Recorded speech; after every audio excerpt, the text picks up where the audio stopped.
They don't know how to study this for themselves. They don't know how to dig into the Greek and Hebrew.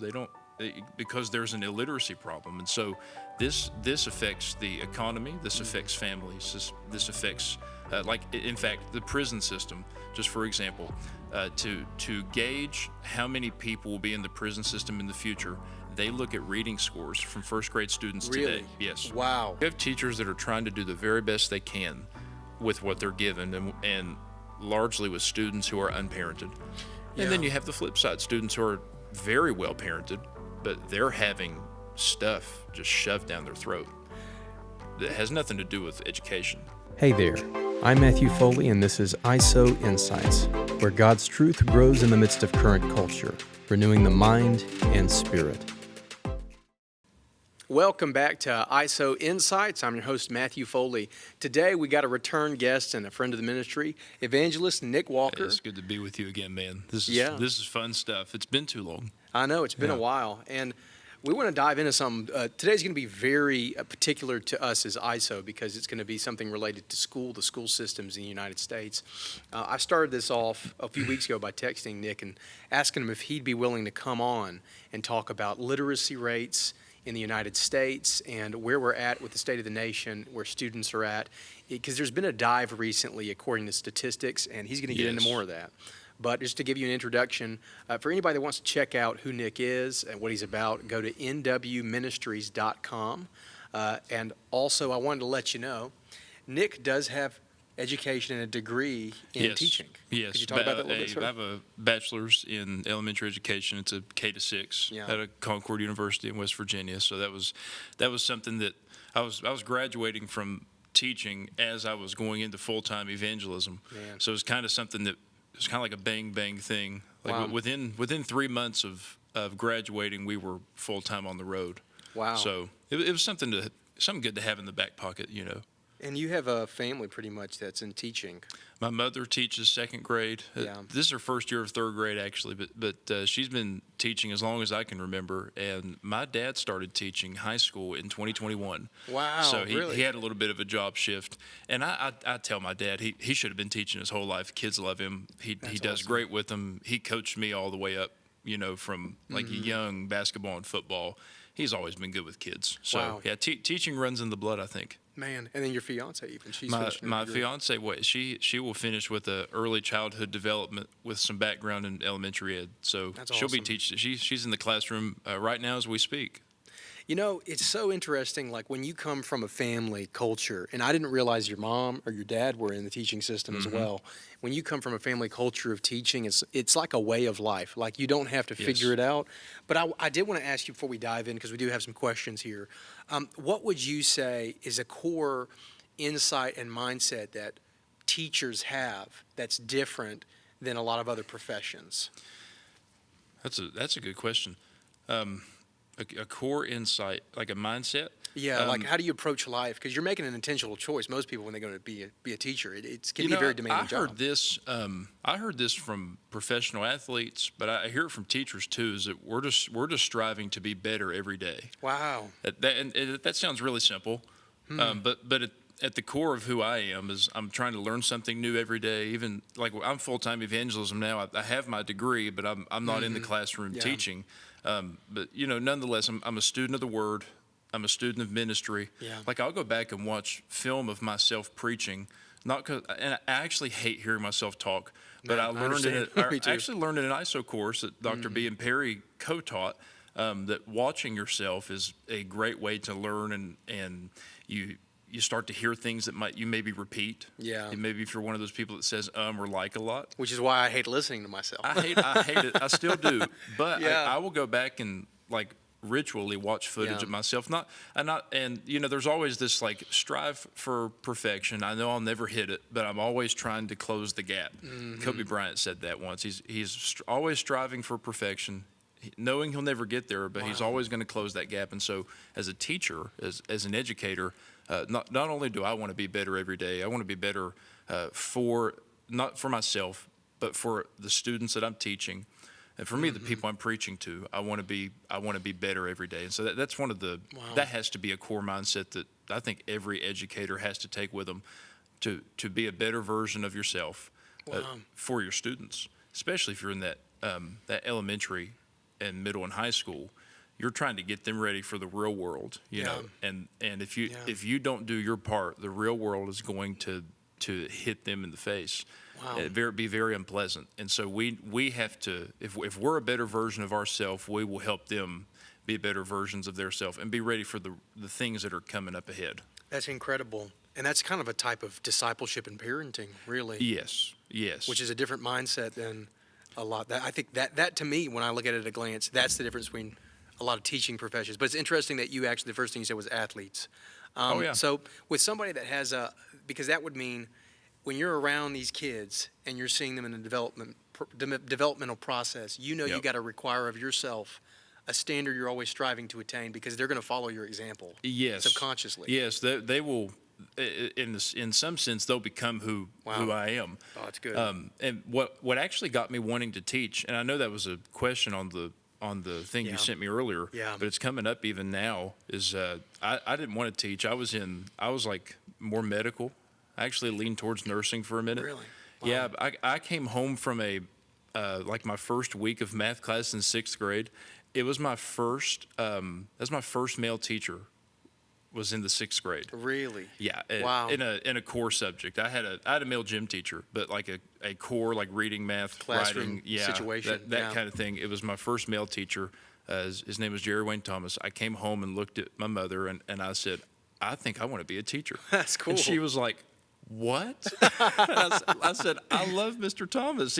I love the way he taught, and I enjoyed, like, it was one of the first times I enjoyed math. Yeah. Was wow. Mr. You know, so that's kind of what got me started wanting to be a teacher. I was 12. Wow. You know, and I did go into nursing school for 2 years of college, and then go revert back to teaching. Yes. That's crazy. Yes. Wow. Well, you know, now our subject today that we do want to cover, I know you got a lot of research you've done behind it, you know. I tried to do some behind the scenes, just a little bit. Yeah. So since you've been, surrounded by teachers, and I'm sure that you've been in environments where you've heard at least some school administration people talk, you've heard the background of education. Mm-hmm. And it's very interesting because I think that your work as a minister and evangelist probably caused you to have this hybrid view that gives you a lot of insight. Because you're seeing things from the church building and the school building. Yes. That being the case, what about the literacy rates falling in America and how that affects young people in both the church and the school? I think it's one of the biggest overlooked problems in culture today. And you know, there's a lot of things we could talk about with culture that we won't waste time on with this interview today. But I mean, like right now, here's from the National Literacy Institute: 21% of adults in the United States are illiterate as of 2022. Wow. Meaning they're not able to read a simple story or a prescription label. 21%. That's crazy. That's that is over 1/5 of American adults. Oh my Like word. post high school and college are illiterate.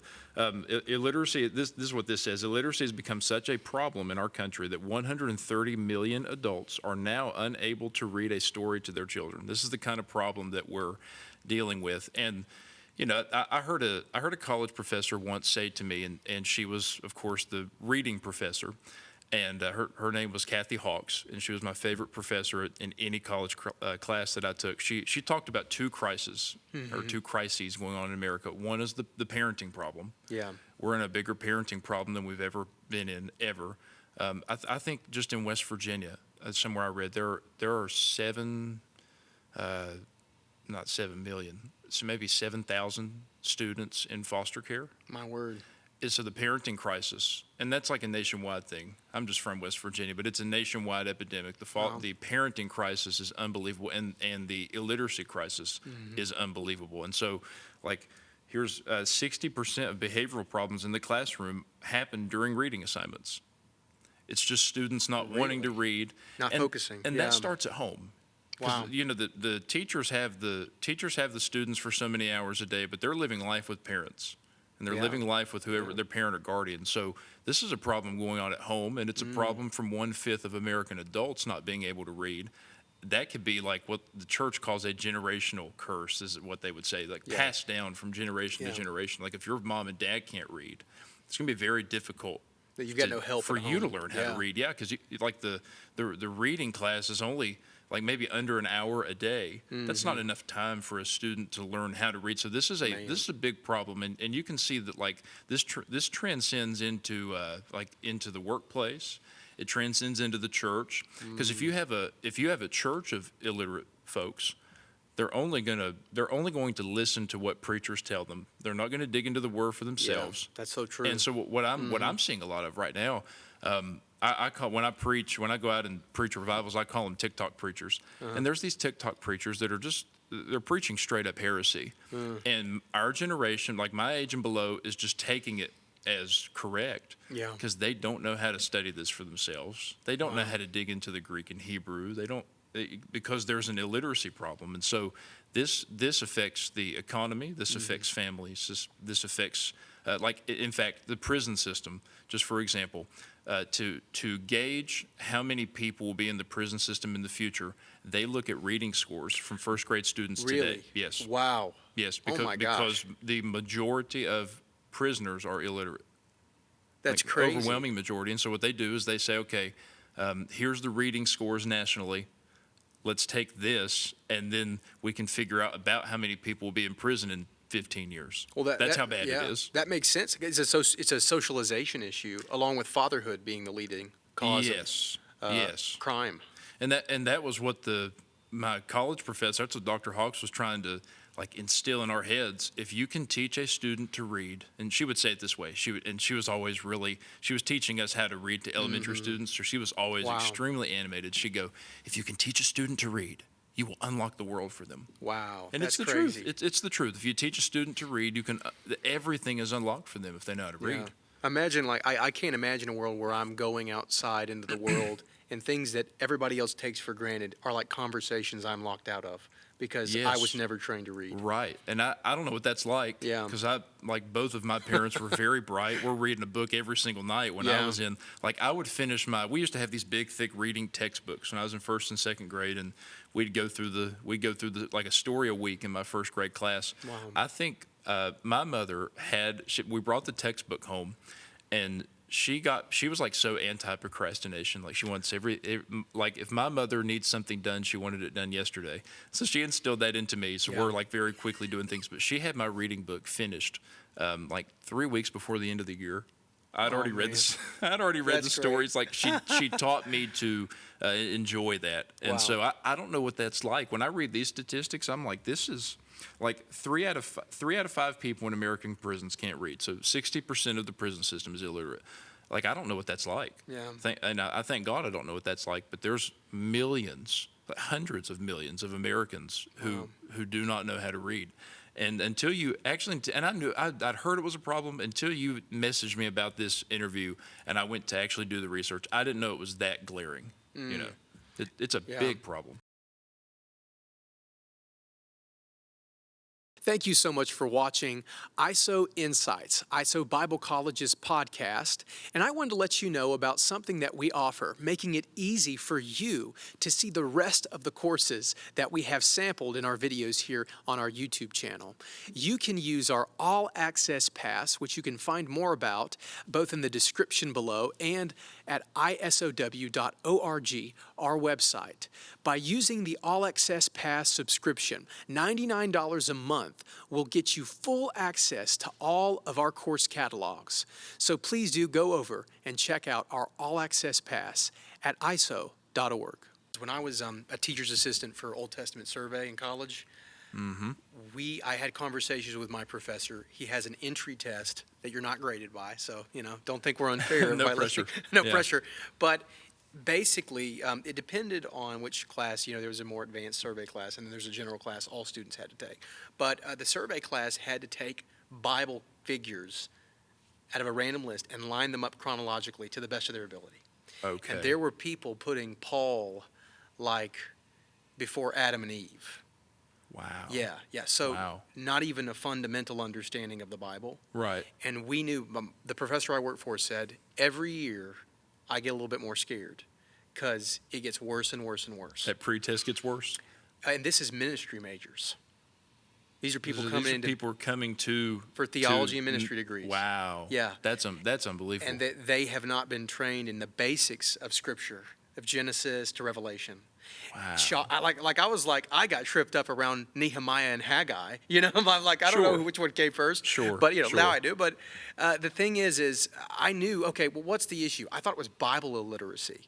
But it seems like it's also a culture of general illiteracy in the United States. It's a culture of illiteracy. It's Yeah. it's not just a Bible chronological test problem. It's all across the board. Now, I want to ask this because there's a historical. We come in the West from a Christian history, a Christian tradition, Catholic Church, Protestantism, yada, yada. Sure. But there's a pretty clear pattern that, at least in America, I assume it's probably this way throughout the West in history. The Bible is the gateway to all other forms of education. Mm-hmm. The basis of every school that was originally planted was to train the Bible. Every university was for ministers to be trained originally in the United States. Yep. So there's a connection between when people prioritize God's kingdom in understanding spiritual things, God unlocks insights into other areas. And it seems like we're kind of on the flip side of the coin here in our culture. Reason I'm mentioning that, I thought about it on the way over this morning, how Martin Luther used the printing press to not get burned too quickly before he could get his arguments out there. But Right. that was built on a culture of reading. Right. This is a little bit of a pivot question. I don't know if you're prepared for this. We're going to talk about COVID in a little bit. Let's but see. Let's see what you think of it. With the advancement of technology and the ability for videos to be seen very easily, we're becoming very image-centric. Yes. What do you think of the importance of literacy in the coming years as the internet becomes more mainstream globally? Well, my ministry team is actually having to adapt to this. What we're finding is that people's attention spans are becoming shorter and shorter and shorter. And so when I try to get if I post a 45-minute message, because I'm a 45-minute to an hour speaker, Perry and Dr. B raised me, so that's just how it is. But, I'm kind of long-winded. If I post that on YouTube, I'll go look at the average watch time, and it's under 3 minutes out of an hour. Yeah. And that's I've mentioned earlier, but it again goes back to TikTok, Facebook Reels, Instagram Reels. Our most watched content is Reels, and for those that aren't familiar with that, a Reel is on Facebook and Instagram. It's a video that's under a minute. Wow. They call that a Reel. Yeah. And that's where people are developing their theology on Reels. And I cannot picture that. I hear stories like Perry sitting and reading and studying those Hebrew and Greek lexicons, and back when they were in book form. We have them on computers now. Yeah. And having to study for 12 and 15 hours a day. I can't imagine developing a whole theological foundation on 1 minute Reels. It's just not possible. There's so much you're missing. And so we're trying to figure out how to adapt to that right now, because people are I've been asked hundreds of times, I've written 3 books, and they said, will you turn your books into audiobooks? Which I'm fine with. Wow. For me personally, I have never sat and listened to a whole audiobook. If I did, I would have the actual paperback book, and I would be following it.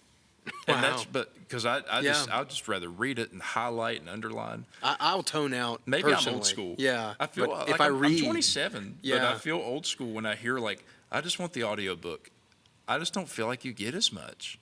I'll tone out if I listen to something on a recording. If I try to listen to the Bible, for instance, even on the recording, my mind will think about the squirrel on the tree branch outside. You know? I want to have something that I can hold and it's tangible and I can make marks in. It keeps take my notes focus. with. Yeah. And we're unfortunately we're losing that. Yeah. We're losing that bad. It to the point where it makes me feel like an old man, and I'm 27. Wow. But that's just not how. No, you're right. That's not how I was taught. The 90s were a different world because the iPhone changed everything, man. On my ministry team that travels with me full time, there's 6 of us.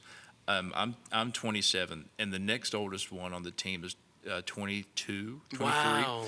I'm the oldest one. Yeah. And so because of that, I'm the only one born in the 1990s. And so the last one to go outside. Yeah, one of my staffers will come up to me. He's got a real deep voice. He'll look at me and he'll say, "Nick, what was the 1900s like?" he'll say, "What was black and white TV like?" I'm like, "Shut up, Eric. I had color TV. All right, I was just in the late 90s, but it's just a different world now. I remember, when I was growing up in the early grade school. Mm-hmm.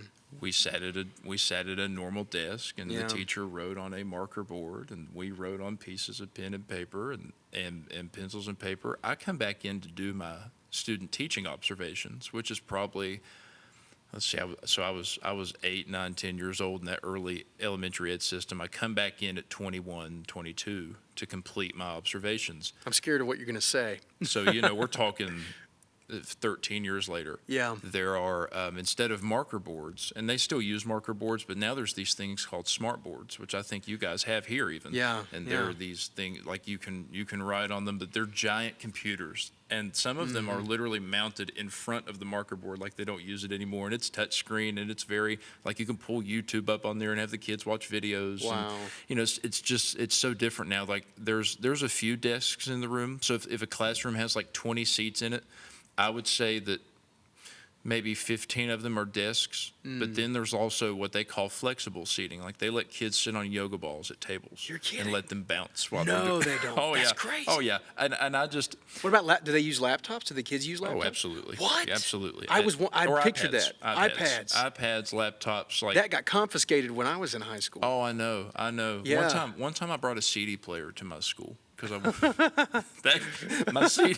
my CD player. They didn't let you do nothing. I remember when the iPod Shuffle came out. You remember that? Oh, yeah. Little tiny thing. Contraband, you couldn't even man. yeah. Oh, yeah. That got confiscated, and so times have changed. Yeah. As a minister, as a teacher, I had to go in and adapt to that, and I was like, oh my gosh, it was kind of a culture shock. And as a minister, No pun intended. yeah, you're right. Check out his third book. Yeah, I got my most recent, and it was a culture shock to me when trying to learn how to teach. Yeah. Because they're even teaching. They're like reteaching us how to teach math. They're like you would know it as Common Core. Craziness. Wow. And Yeah. man, just times have really changed in our education system, and that is because the attention span has continually decreased. Wow. Like they have to bounce on the yoga balls and take. Like I'd never heard of a brain break when I was 9 years old. You know what a brain break is? That is where you teach for 30 minutes or so, and then you stop and you let the students like get up and move around and Wow. dance, and that's fine. I think all of it is like I had fun with it, and I think the kids learned. We just have to figure out how to adapt to that. Yeah. And that's becoming harder because the attention spans are becoming shorter. And and I'm going to throw you a curveball here because I want to hear what your thoughts about the change in both teaching and church are after COVID. Oh, yeah. And that'll be relevant to ISO as an online school. But Mm-hmm. what you're like, when you mentioned brain breaks, I don't hold it against teachers or school systems for trying to You adapt. can't blame the teachers. Yeah. They're being handed this Yeah. and say and Work with it. Like they're just saying, deal with it. Yeah. Like It is what it I is. feel very sorry for the teachers. It's not them wanting this.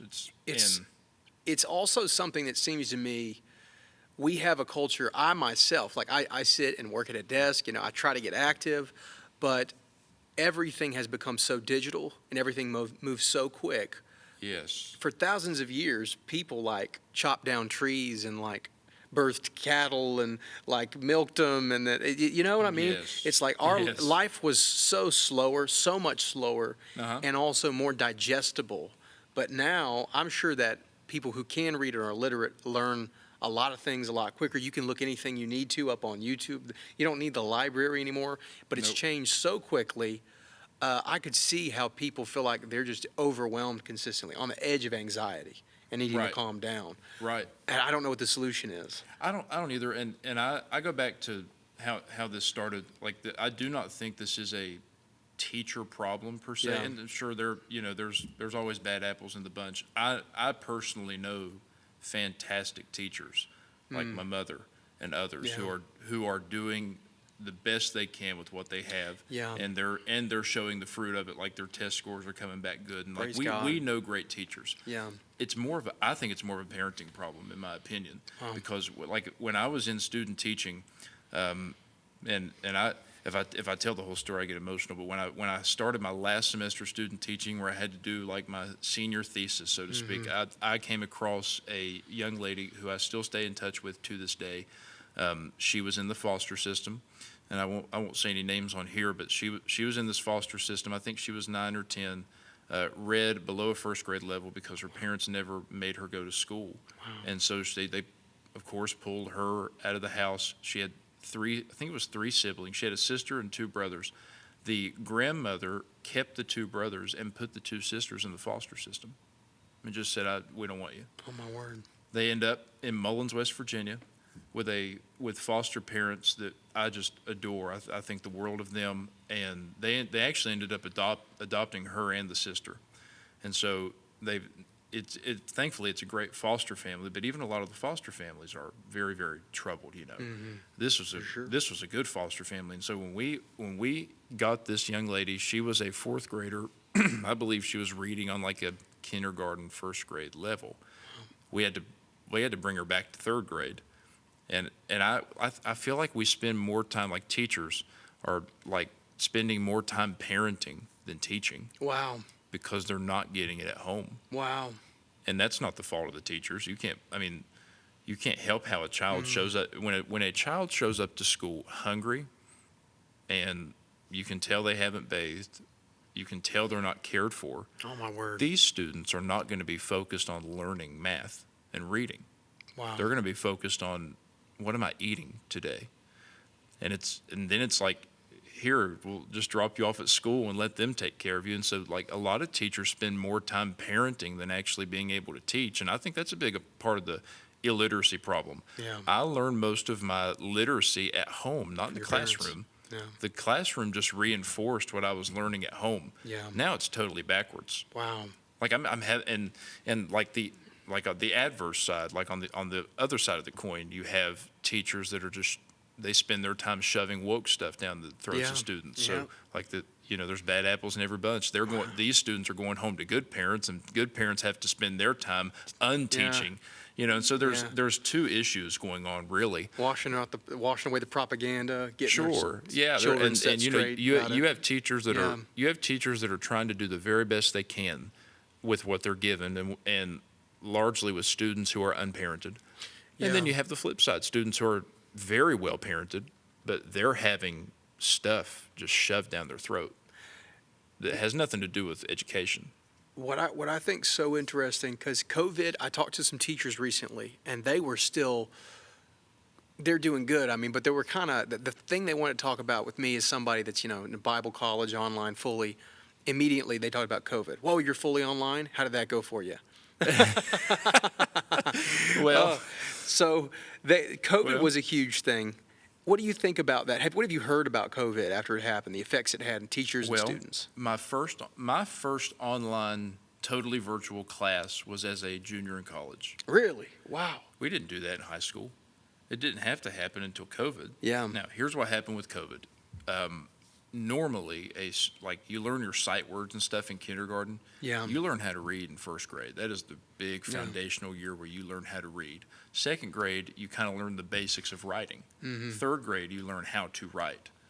And so you think about students that are in first grade, second grade, third grade. Wow. Well, when COVID hit, they lost half the year. And, and again, the teachers were doing the very best they could with the circumstances that were given to them. They can't help that the world shut down. Yeah. Unfortunately, though, all these students got passed along. First graders show up to second grade. They need to learn how to write, but they don't know how to read. Yeah. Kindergartners show up to first grade. They need to learn how to read. They don't even know sight words. And so everyone lost a year. Wow. But they got passed along anyway. And so, 4 years later, like these students are seniors now who needed to learn like this kind of level math. Now they're trying to take calculus and having a terrible time. Mm-hmm. This is happening across the board, man. And I don't know a solution. Yeah. I don't have the answer. I can just tell you what I've been given to me by teachers. Like my mother had a horrendous time with first graders coming to second grade who could not read, and had they had that year, but students at that age. Like I don't care what year you bring. Like if you took this back to the early 2000s when I feel like the attention span was maybe a little better, students at that age are not are not ready for virtual learning. Yeah, they're I not don't going to be think. engaged. There's no engagement. Like when I was student teaching, like I was taught by my professors, when you're teaching, don't just stand up there and lecture with monotone. You're teaching second grade, third grade, fourth grade. Have some expression, make it fun. Like walk around the room, illustrate. You can't do that virtually. Yeah, it's Like true. these students weren't, like, there was no one like in the room with them, engaging with them. And then secondarily, in the classroom, you can have this like one-on-one time with teachers. Like one of the things that they've started doing in the last several years, my mother is a master at it. They call it, we called it centers, which is like if you say you had a class of like 12 kids. What we would do is, for certain subjects, we would split the room into 4 groups of 3, and like there would be and they would each get a 5-minute station at different math activities. You can do this in any subject. We love doing it with math. Well, one of the stations was called a teacher station. And so that means 3 students got to have very individual time. So instead of teaching 12 students, you're teaching 3. And you can actually sit and like work with them individually. It really helped our one-on-one work. You don't get that with what happened with COVID. Like no one gets that. And so I feel like everybody lost a year to the fault of no one. It's just the things that happened. Yeah, because people require that relationship. They require that connection physically around each other. Yeah, people could hear this and say, well, Nick and Matt are on there blaming this person, and I'm not blaming teachers. These are just the circumstances that we're sitting in right now. It's the hand you've been dealt. It's the hand the teachers have been dealt. They're doing the best, and teachers right now in 2024 are exhausted. I believe it. Because they've had to play catch up for 3 years. There's 2 people I heard. This was right around COVID, but they were exhausted with the system before COVID even broke. It exacerbated the issue for them. I agree. That's what I saw. And then like even like 2020 was what we called the COVID year. 2021 was just as bad. Wow. And for some people, 2021 was worse. Yeah. Because like you would go to, like in West Virginia, and every state handled it differently, but like in West Virginia, you would go to school for, like West Virginia had this system. We have 55 counties, and they would every week they would come out with a color chart. The color chart was like green, yellow, orange, red, and that was the COVID color chart. Green being you're good to go to school. It was based on case numbers. Wow. Like yellow was kind of moderate. If you were orange or red, you couldn't have school until you were back to yellow. Wow, that's crazy. And That so is so crazy. some counties and then like individual counties would do this. So like maybe 30 counties got to have full week of school. And then like this county down here, well, you've had bad COVID cases per 100,000 or whatever it was. And so you lost 2 weeks of school. Wow. So like it was just such a crazy time. And that's not me blaming government. Everybody was trying to find a way to handle this properly. And hindsight's always 20/20. Wow. You know, with anything in life, you can always look back and say, well, maybe we should have done this. But in the moment, it was a really, like 2020 was rough. Yeah. You just flat out lost that. 2021 was, in many cases, just as bad. Wow. So you lost a year and a half of, almost 2 years worth schooling. of education. Yeah. It's crazy. It's terrible. One of the things to head towards the end of our discussion that I think is going to be, this is a really hot topic. I know you've had some issues, you guys doing what you've done for the school system in your ministry. But this is the big one. When it comes to First Amendment and the relationship of school and church, there's obviously a separation because of the government. But I know that you mentioned earlier the issue is a parenting problem, and that's a wider cultural, family, moral issue. Sure, absolutely. Yeah, and there's no way to solve that issue outside of an intervention from God, a change in people's hearts and minds. Absolutely. Now, if you're going to talk on a psychological level, anybody who goes into a drug recovery program is told you need to get a hold of a higher power. Sure. To change your life. Absolutely. The only thing that will aid you in making this as much of a dramatic change as you need in your habits are a higher power, something higher than yourself. When I was addicted to pornography, that is, I mean, only the Lord could deliver me in a moment like that. Yeah. It's not something rehab could do for me. Yeah, definitely. So when I think about the need for God and the Lord Jesus in public schools, you're going right to, that's our job as Christians, to do everything we can to spread the gospel. Yes. How do you, though, as someone with training as a teacher, family as a teacher, how do you ride that line? How have you guys handled it in your ministry? Easy question. Oh, man, yeah, very easy. I do want to say, from which camera is looking at us? Where I want to look into the camera when I say I'm looking this. at two, you're looking at one. So look at this one. One, I- yeah, on the right. I want to say to anyone watching, I am not giving legal advice. I do not have the authority to give legal. I was told by my attorney to say, anytime we talk about this stuff with Yeah. anyone, I'm not giving anyone legal advice. I'm important. just giving you experience that I have. You will need to, do what your school was asked of you, and your school board, your district, whatever it may be. As an educator handling this, it seems to me, as I've been studying the law, because we've had to do this for the last couple of years with lawsuits and things, that the students have very, very vast amounts of freedom under the law. Like they have the freedom to express. They have the freedom to start Bible clubs, per se. They have the freedom to meet at the flagpole and pray. Students can do that because that's freedom of speech and freedom of their religious rights. Teachers, however, who are employed by the government, do not have those same freedoms. And so what here's what I would say. It is much more advantageous to a student to have a Christian teacher in the building. Here's what's happened, unfortunately. We've had teachers that have tried to express their religious beliefs in good faith, meaning very well, and the law came down on them and they got fired. Wow. And do I agree with it? No. But the law is not completely on the side of the teachers. So what I would say is this: to teachers who are very strong and passionate about the Lord, they really want to see Jesus move in their school, it is much more advantageous for them to be in the building than to be fired, because then it's going to get replaced by an unbeliever. Yeah, yeah. So to live your life as an example is to live your life as a believer and demonstrate the fruit in your own life, rather than, say, like teaching a Bible lesson, because teachers can get in trouble for that. They're not legally supposed to teach Bible class, or not a class, like a Bible club. You're not supposed to promote any religion. Right. Yeah. No religion at all. This isn't just for believers. This is for Muslims and Hindus and Buddhists and Satanists and everything else. Yeah. You're not allowed to put your religious opinion on the students, as the law is written. And I don't like the law. I don't like the way that's written. But it's not advantageous. It's even less advantageous, rather, to have a teacher fired for trying to express it, because then they're going to get replaced with someone who's not a believer. And so what I would say is we need to live our lives as examples and be the hands and feet of Jesus, be a pillar of support to students who are trying to do this. And it's a gray area, really, when you ask, like, I've heard it said, and again, this is not legal advice, but I have heard it said that if a student comes to me as a teacher and asks my opinion, I'm allowed to give my opinion because it was student initiated.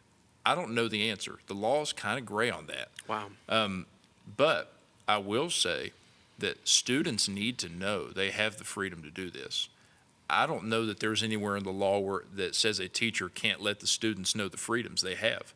And students have these freedoms all the way back to 1984. They passed an act called the Equal Access Act. In 1990, this act was challenged by Westside High School.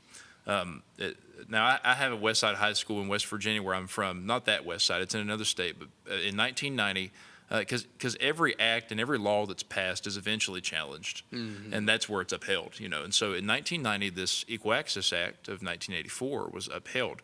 And so what happened was a student started a Bible class on the school premises, and the Equal Access Act states, and is now upheld by the Supreme Court, that students can start and lead and have these Bible clubs. Wow. It is their legal right to have that. And this is not just at public schools, this is at public universities. You can do this in any, and just to be very clear about even the separation of church and state, because that's the big thing that's thrown at you. That is not in the Constitution at all. That's a speech that was given. That was not a separation of church and state. You can't find that phrase in the Constitution. What you will find is where it says the government will not enforce or promote a religion. Yeah, no establishment respecting And religion. so what the separation of church and state is intended to keep the government out of church. Yeah. It's not intended to keep you muzzled in a government Yeah. building. That's not what it's for. It's for the government enforcing a religion upon the people. And I think an evidence, because when separation of church and state, historically, this is not legal advice. We're going to repeat that again. Yes. But historically, now you can argue because there are viewpoints in history. But when I did research from a historical perspective, the religions present in the United States, the most liberal, if you will, that you got was hard deistic, maybe an atheist, every one in a million. But deists were the hardest. But the majority were Christians of some kind, liturgical or non-liturgical, evangelical or Anglican. And then you had some Jewish people that lived mostly in New York, around the settlements of area. So everybody's real kind of close in their belief system. But every single principle they laid out in the Constitution made an assumption those were the religions that were going to be dealt with. And they whenever they referred to religion, they mostly talked about distinction between denominations and even Catholic people. Right. That's what they had in mind. So Right. they wouldn't have thought, oh, well, maybe if we have some Hindu immigration, that just didn't exist at the time. Right. Which makes things really complicated and interesting when we look Times at are our different laws now. Yeah, absolutely. I think about, though, one example that I do think is pretty shocking is, this is great, the Obama administration actually upheld this, the continuation of prayer before Congress begins its session. That is a tradition of America. Yes. Our American tradition is that we open Congress with prayer, and there's also prayer offered, I believe, in the Supreme Court. There is. There's an opening There for prayer was. beforehand. Yeah. So we, in the laws of the land, and actually the high offices, it's allowed, but when it comes to training children, it's not allowed. Isn't that interesting? Yeah. And with the under God, there's even in the Pledge of Allegiance, under God was upheld because they said it's just a part of the American ethos, the identity of America. It's not promoting religion. Right. It's like, what? So that's what's happening in public schools right now. The lawsuits that are being thrown at these teachers and students, to be honest with you, are very frivolous. They're not. Wow. They're very. If students and teachers are educated on the law, there's, and unfortunately, what's happened is not enough teachers and students know these laws, and so when lawsuits come at them, fear comes over them. But I believe with knowledge breaks the spirit of fear. Come on, amen. When you know this, if you knew about the Equal Access Act of 1984, which I did not know about until several months ago. If I had known this 2 years ago when that lawsuit came out against us in West Virginia, I mean that would have added more fuel to our side. Yeah. Like the law is in the favor of the students every day. Come on. And now I will say this. One of the things that is an issue in some places is that it was alleged that teachers forced their class to come to one of my meetings when the lawsuit happened. I don't know. It was alleged. I'm not saying that the teachers actually did that. That's just what was said, and it was never proven. They just said, "Oh, this happened." I'm not for forcing anyone to come to a religious assembly either. What I can say is in the last 10 or 11 years, I'm happy to say that over 5,000 students have voluntarily come to our meetings and voluntarily given their hearts to the Lord. Hallelujah. It was not compelled. It was not forced. There was not a forced call to prayer. In fact, just last month at the time of us taping this, I gave an altar call at a school with 270 students who voluntarily came to the auditorium to hear a religious message. And they knew. It's like they're not coming in blind. Yeah. And we announced it. They come in and sit down, and a student gets up and grabs the mic and says, "I just want to let everyone know that you're here for a religious meeting," and pointed at me and said, "This man is about to talk about Jesus." And they all stayed. Wow. They voluntarily showed up. Was it held by a student association in the school, your meeting? It was a Bible club. That's amazing. Oh, now I here's, love that. That's okay, great. here's where they are allowed to, students are allowed to hold these assemblies as long as they're student initiated and student led. So this was led by a student. There, as far as I have read, and I don't know if this is like actually letter of law, but as far as I've read, they are allowed to invite guest speakers of their choice if they initiate it. Wow. I don't know. Again, this is not legal advice. I need to keep saying that. My attorney said, anytime you talk about this, make sure you tell them, because you get in trouble for giving legal Consult advice an without attorney before You do. trying to file a suit or making a Honestly, decision. honestly, they need to. What I've been praying for is that the Lord would raise up attorneys Yeah. who believe the Bible and love the Lord. Praise God. And we, Yeah. thankfully, we've come in contact with some in the last year that are really helping Mm-hmm. our initiative. But he said, this man is about to talk about Jesus. There's 270 students there. Out of the 270, Matthew, 250 gave their hearts to the Lord Praise the voluntarily. Lord. Thank you, Jesus. 250 out of 270. So like That's 90% crazy, of the man. room gave their heart to Hallelujah. Jesus, not compelled, voluntarily. What I'm finding, especially like I've been doing this for 11 years, but in the last 3, which is you could say post-COVID, students, man, they're eating up with depression and anxiety like never before. The things that like we're talking about, they existed before COVID. They are amplified afterwards. Wow. Like COVID brought out the darkness, and I think Jeremiah Johnson, who's a great prophet, he travels around and he says, during COVID, a lot of people shut themselves in their homes like they had to, and then got addicted to Netflix and porn, is the phrase he uses. Yeah. And these students are no different. These students got locked in their homes. Depression went up, suicide went up, alcoholism went up, drug abuse went up. Everything bad went up. Yeah. And when we're ministering to these students who are 3 years removed from COVID, they're ready to kill themselves. They're totally depressed. And when they leave our meetings, they will say things like, I have a reason to smile again. Hallelujah. And if for no other reason, if I have to fight the woke establishment tooth and nail, I will do it just to hear one student say, I feel like I can smile again. I feel like I have purpose again. That's the only reason we're doing this. I'm not trying to get any clout. When you go in there and hear what I hear from these students, it'd make you want to go to every school in the country, because they're not getting it in their classrooms. Yeah. They can and be literate and learn math and all that. All that's very, very necessary and good. But at the end of the day, these kids need hope. Wow. After the last 4 or 5 years they went through, they need hope. And the only way that they get hope that says, I don't want to kill myself anymore, is Jesus. Hallelujah. It's not going to be learning math. Do that. But experiencing Jesus, they'll look at me like we've had these instances in schools, like just recently, like kids had cutting scars on their arms disappear. Hallelujah. Like 2 weeks ago in a meeting. That's awesome. And they called our ministry and just said, I had 50 cutting scars. This one girl called and said to me, 50 cutting scars. And they disappeared before you gave the altar call. She said they disappeared. Like my arm went numb while you were finishing your message. And when I looked down, they were gone. Thank you, Jesus. Miraculous things are happening, man. And that's why I'm here. We're seeing a generation reignited with hope. Wow.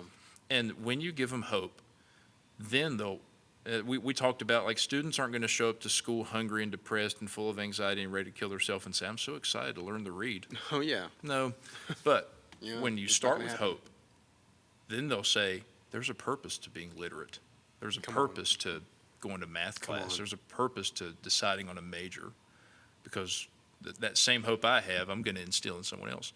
It's contagious. And so, like, we can like throw these. I know I'm taking some time here. But like we can throw these stats out, and like we've got to be literate, and we do. But if you don't give this generation right now that's post COVID trying to learn how to cope with life now, because life post COVID it's just different now. If you give them hope, I believe these stats will change. Wow. I think about what Jesus said in the Word when he said, you will know the truth, and the truth will set you free. That's right. So I want those that are listening. I know this was a different episode than what we usually do, because we really went into the nitty-gritty. I'm glad to do that. I like. It's an honor, man. It's go into these details more than the abstract, Absolutely. And Nick, thank you so much for coming on, man. Thank you. This has been a phenomenal episode. I love being here and diving into the deep stuff with you. Absolutely. Wonderful. And I'm sure we'll have you on again, brother. But as for those that are listening, I'm sure that this really blessed you. And there's a lot of clarity we wanted to bring from the confusion going on for parents in the school system. And we wanted to engage you with some knowledge and empower you with the truth. So you guys go and be blessed, and we'll catch you next time on ISOW Insights. Yeah, thank you, everybody.